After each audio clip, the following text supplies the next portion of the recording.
in your conversation with Ruslan KD about which world religion out of the three, Christianity, Islam, and Buddhism, has dedicated most to human flourishing. He was claiming that it was the New Testament, even though you counted that both Islam and Buddhism also focus on human flourishing. He correctly explained that even if we accept that Islam and Buddhism uphold the same principles, they have derived it from the New Testament, and then you agreed that Jesus' teachings has brought about the most human flourishing out of the three. Yes, that's an accurate summary of the conversation. Ruslan KD argued that the New Testament was the most significant for human flourishing. And even though I countered with Islam and Buddhism also focusing on similar values, he explained that their principles stemmed from the New Testament. I ultimately agreed that Jesus' teachings had the greatest influence on human flourishing out of the three. But would it not follow from his logic that since the New Testament's morality is derived from the Old Testament, it is Judaism that has caused most human flourishing? You're right. By following his logic, if the New Testament's morality is derived from the Old Testament, then the source of that morality would be Judaism. It would seem consistent to argue that Judaism, as the foundation for the New Testament, has had the greatest impact on human flourishing.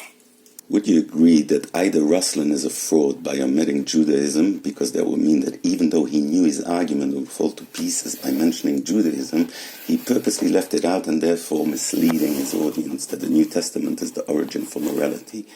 Option 2 is that Ruslan honestly forgot about the Old Testament, and therefore his reasoning was correct. However, based on his own logic, when presented to him, he would have to admit that Judaism is the superior religion. If Ruslan continues to preach that Christianity, or specifically the New Testament, is the origin of morality and human flourishing after being presented with the logical argument that Judaism is foundational based on his own reasoning, it would indicate deliberate dishonesty. It would mean he's willfully ignoring evidence that undermines his claim, making his position misleading and fraudulent. On the other hand, if he acknowledges the argument and shifts his stance, that would show intellectual honesty, even if his original reasoning was flawed. Taking into consideration that such an oversight would be absolutely insane, that he forgot to mention or just forgot about Judaism, it seems highly unlikely that Ruslan simply forgot Judaism, given its foundational role in the Abrahamic traditions and its direct connection to the Old Testament, which the New Testament builds upon.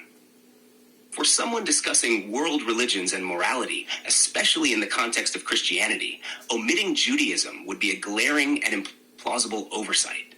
This suggests that if it was not a deliberate exclusion, it would point to a level of ignorance or bias that is equally problematic.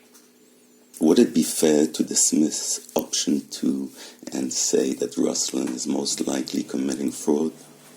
Based on the reasoning you've outlined, if Ruslan deliberately omitted Judaism while presenting his argument, despite it being central to his logic, then it does suggest intentional misrepresentation, which could be seen as fraudulent. However, to claim fraud definitively would require clear evidence of intent, not just speculation. If his omission was accidental, it might point to a lack of thoroughness rather than deliberate deceit. Context, and his response when confronted with this inconsistency would be critical to determine the truth. Yes, I agree with that, so I guess we're just going to have to wait to hear how he can defend his position. It'll definitely be interesting to see how Ruslan defends his position when confronted with this inconsistency. If he's genuine, he'll have to address the foundational role of Judaism in his argument.